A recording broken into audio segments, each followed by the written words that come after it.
With the Hot Air Jubilee, we have the Balloon Meister, Steve Sitko, Secretary Angela Madden, and Treasurer Jackie Austin. Welcome to the show. Hi. Hi. Nice to have you here. Happy New Year. Happy New Year. And Steve's also Vice Chair in addition to Balloon Meister. I am. Well, it's so far away, or so it seems. Yeah, it's not that far away. But this year, it's a special year for the Hot Air Jubilee. What makes it special this year? A couple things make it special. It's our 40th anniversary. Yay. So lots going on there. But we also wanted to make a big announcement, so I'll let them do it because they're the pilots. Well, Bart, we're really excited to announce that the U.S. Women's National Championships will be coming to Jackson, Michigan, starting this year in 2023, the week preceding the Hot Air Jubilee weekend. So July 16th through the 21st, 15 of the nation's best female pilots will be in town to compete for the title of national champion. Wow, that's awesome. We're really excited about it. How did you swing that? A lot of work. A lot of work, a lot of work, and a little bit of luck. Yeah. No, I mean, we were able to pitch how cool Jackson is, and I think they saw that in our pitch and wanting to bring a national competition here. We can show off Jackson, but we also have great ballooning history. One of our missions is to expand the sport of ballooning in Jackson, so this helps with that. So. Yeah, further cementing Jackson as a hot air balloon hub. Correct. So where's the women championship been in the past? It's been all over the country. Steve? Yeah, so last year it was in Indianola, Indiana. It's been in Missouri. Iowa, yeah. Yeah. Not Indianola, Iowa. It's been in Missouri. It's been all over. So it was time to bring it back, what I call the Midwest, which is kind of the heart of ballooning in the United States, between Battle Creek and Jackson and a bunch of the other events around it. It really thought it was nice to try to get it back into the communities around here that support ballooning. So. Well, I know there's a lot more than 15 women balloonists. So how are the championships determined that get just the top 15 to Jackson? So again, I guess this is my question. Yeah. So what happens is throughout the year there's events that are so BFA, the Balloon Federation of America, which is the all-encompassing governing body, holds events throughout the year that we gain points at based on task results, and then through that we get ranked, and there's a ranking out there, and so as they compete throughout the year, their rankings tabulate, and then the invites go out based on the top 15, and then they can deny their invite if they don't want to, compete, and then it would go further down the list. But typically, you end up with about the top 15, top 20, somewhere in there for the women. So we've had for 40 years, almost 40 years, balloons. People are very familiar with what the Jubilee looks like. Will this competition look similar, or are we going to see something completely different? What we're using it as a way to enhance our event. So you'll get to see flights, you'll get to see balloons in the air more often. It's pretty widely known we don't have the best luck with weather. So this gives us a whole week in advance that we can get balloons in the air and get things going and get the excitement going for the event, which will look very similar to previous years.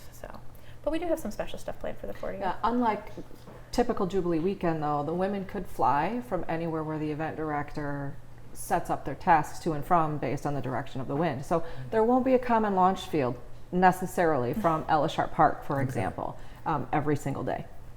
So the Hot Air Jubilee typically is on Friday, Saturday, or Friday, Saturday, Sunday. Yep. The women's championship will be weekday? Correct. It'll start Monday and they will conclude. We're actually really excited, and we think the competitors are going to be really excited. We're planning to announce our new national champion, the winners, the top 3, on the launch field with the glow Friday night with the rest of the Hot Air Balloon and Hot Air Jubilee participants live and outside. We're excited about that. Are we going to see different types of balloons, or they're just going to be maybe balloons we've never seen before? Definitely different balloons. So I can't speak for all competitors, but most of the competitors will come with what they call as a racer style balloon, which is more of a teardrop shape. And what that balloon does compared to what you normally see in Jackson, it allows them to ascend and descend faster. their ascent rates to allow them to get through different wind currents quickly to not be, I'll say, thrown off pattern to where they need to try to navigate to. So you'll see more teardrop shaped balloons that week. There may be some competitors that are just transitioning into competing more, so they may still have the regular shaped balloons, which may or may not be, depending on the task, a hindrance to them, but they just have to learn to set their task up differently than what you would if you were flying a balloon with the teardrop shape. So when the Hot Air Jubilee, when we've had competitions in the Hot Air Jubilee, we've had things where balloons would try to get something like a key off the top of a tree, or they'd have to splash, hit some water, a lake, or they'd have to find certain things, or they'd have to complete a set of tasks. Is the Women's Balloon Championship still similar? They're going to have those kinds of things? So as technology is growing, so has the competition. And what I mean by that is in theory what you're saying, it's the exact same, but how we apply it with our new technology is totally different. So I can use a random intersection in the middle of Jackson County for a target, but because we're using that intersection, I can't physically throw something at the intersection. Mm-hmm. So we have them push a button on a logger as they're flying as they come across the center of that target, right? Or it may be someone's got private property out in their backyard and we go ahead and set a target out back there, different things like that. But in theory, it's the exact same, right? When we had a key, right?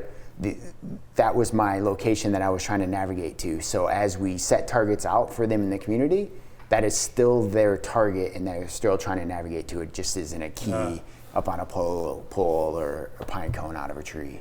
Like augmented reality or VR. Yeah, exactly. And honestly, they're, more and more we're trying to get kind of into that, right? To where people could literally flip on their phones and their laptops and you could watch the balloons during flight, not live from their basket, but you could watch their path and then what targets they're trying to navigate to and what their scores are in real time. Well, this is going to be a great way to celebrate the 40th Hot Air Jubilee. We've had over, I think, 43 years. Well, we've been trying to figure this out. It's the 40th. Yes, it's the 40th anniversary. So we started in 1983. So it's 40th anniversary, and there were a couple of years where we couldn't have an event. But just two. Yep, two. Just two. There was a regroup year and a COVID year. And a COVID year. Yep.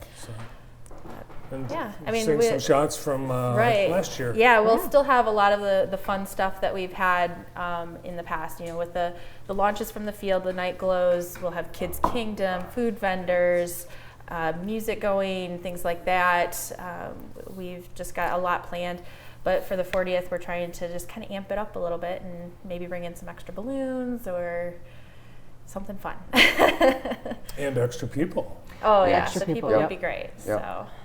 So as the host, do you have to provide all the things that you have to do for the regular Hot Air Jubilee, like the propane and all that? Yes. You do.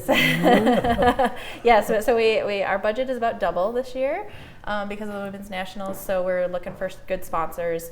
Hammond Propane is always a great sponsor with the propane. So we're really excited to have them back on board this year, as well as all the other sponsors we're starting to talk to. But we're also looking for specific sponsors for the Women's Nationals event. So we're targeting businesses that are maybe women-led or have a strong support of women, and we'd love to have them come in and partner with us on this. Well, this really brings the opportunity to host more people, especially during the weekday part of the event. You anticipate that this is a draw? People will be coming from out of the area for this? Yeah, I do. If someone's into ballooning and they want to see balloons more, obviously, they have that whole week prior. But there's a certain aspect of people that, for instance, I know I always refer to Battle Creek, but go to Battle Creek and during the week when we're flying, not necessarily during the evening flights from that field. And there's tons of people out in the community that are sitting at targets. They figure out where the target's going to be based on the wind lines, and they find them and sit there and watch us navigate to those. And you're going to find that type of person out in the community this year, and I think it'll bring some excitement to the Jackson area too. It will also expand our footprint a little bit. You know, with the women in town, we'll be able to reach some of the further corners, potentially reach some of the further corners of the county for them to compete. Yeah, and you'll probably have to do more in the way of education to the community of what to expect, what to look for. Absolutely. So stay tuned to all of our socials at Hot Air Jubilee. We're going to be posting a bunch of information there as we go. It also has the potential to be more attractive to balloonists to be part of the regular Hot Air Jubilee. You might have people lined up. I think we have a waiting list already. We do have a waiting list. You know, if the sponsorships are there and the community support, which I am fully expecting is there, we would also, on top of the women's, like to do 40 for 40 this year. We'd like to bring in 40 balloons for our 40th year. We've been hovering around that 30 balloon number for the past several years, so hopefully we can get 10 more in. Yeah, at its peak, and I think in the early years there were 60. Correct. Somewhere around there. Probably. Yeah. Yeah. And you know, obviously the infrastructure's changed there too, right? Ellis Sharp can only handle so many and things like that, but still I think the 40 for 40 would be a nice stretch goal for us to try to get that and bring the community back into the ballooning area. So. Now, will you have anything to do as a balloon meister with the women's championship? Yeah, my role has not quite been carved out yet, what I will be doing, but yeah, I'll be involved quite heavily that week. That'll be, I guess you can say, my week to help commingle the Hot Air Jubilee and the women's national championships kind of together, you know, because I know the area somewhat better than potentially what the event director will. So what area is good for flying based on the winds and things like that, and then have to pick out target locations and whatnot. So, did the women's national championship have a different location every year? So kind of. There's a bidding process that goes into how the national championship host is selected. We have bid on it for this year and potentially for the next 3 years total. So it would be from 23 through 25. We have it for 3 years? Potentially, as long as everything is, you know. As long as everything goes well this year. Yep. All right. So the biggest question that anyone has is, what's the weather going to be like? Well, thank goodness I'm not in charge of the women's nationals. That's up to them to figure out. But it'll be good.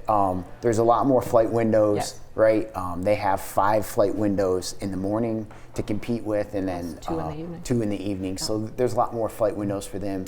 There'll be plenty of flights, and it'll be a good time. Well, Jackie, you have been an ambassador of the community to the great outside, and with things like the Bright Walls and Jackson Young Professionals. And what is it about Jackson that attracted the interest of the committee that made the decision to come to Jackson? Yeah, well, I think it has one to do with the community. We're a Midwest community. We've got a good reputation for hospitality and all that stuff. But I think also the event and the event coordinators, our board, we spent a lot of time putting together a proposal, making sure we knew exactly what we were getting into, because it's a lot. And then we kind of wanted to make sure that we were not only meeting their goals, but our goals as well. So I think it just all kind of worked together. And when we were talking to the committee that chooses, they were excited about what we had to offer. So. Well, congratulations. Thank you.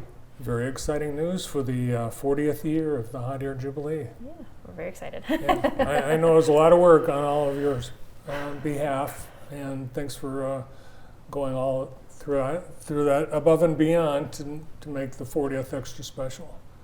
And thanks for coming in today. Thank you. Thanks for having having us. Stay tuned. There'll be lots of ways that the community will help, and there'll be a lot more information to come.